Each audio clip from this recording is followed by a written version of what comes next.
এই রকম তিন সংখ্যার গুণ এখন তুড়ি মেরে সলভ করা যাবে। এর জন্য আমাদের প্রথমে যেটা করতে হবে সেটা হলো আমাদের ডান পাশে যে দুটো সংখ্যা সেই দুটো সংখ্যা গুণ করে দিতে হবে। ৫ ৫ 25।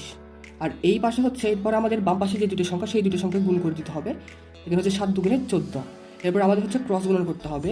এখানে হচ্ছে ৫ দুগুণে ১০ আর এখানে হচ্ছে ৫ ৭ ৩৫। এরপরে এই দুটোকে যোগ করে মাঝখানে বসাই দিতে হবে। এই দুটোকে যোগ করলে হচ্ছে আসবে 45। তো এটাই হচ্ছে এই ম্যাথটার সলভ। তো এইরকম আরও সুন্দর সুন্দর কিছু টেকনিক শেখার জন্য আমাদের চ্যানেলকে সাবস্ক্রাইব এবং লাইক করে পাশে থাকবেন। ধন্যবাদ। এই রকম তিন সংখ্যার গুণ এখন তুড়ি মেরে সলভ করা যাবে।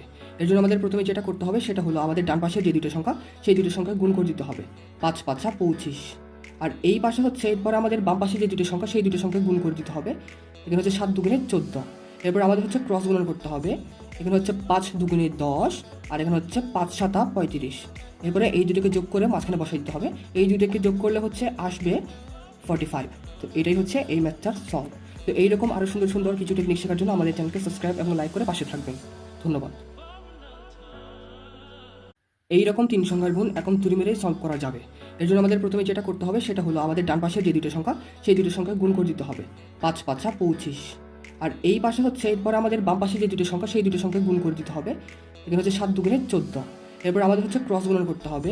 এখানে হচ্ছে ৫ দুগুণে ১০ আর এখানে হচ্ছে ৫ ৭ ৩৫। এরপরে এই দুটোকে যোগ করে মাঝখানে বসাই দিতে হবে। এই দুটোকে যোগ করলে হচ্ছে আসবে 45। তো এটাই হচ্ছে এই ম্যাথটার সলভ।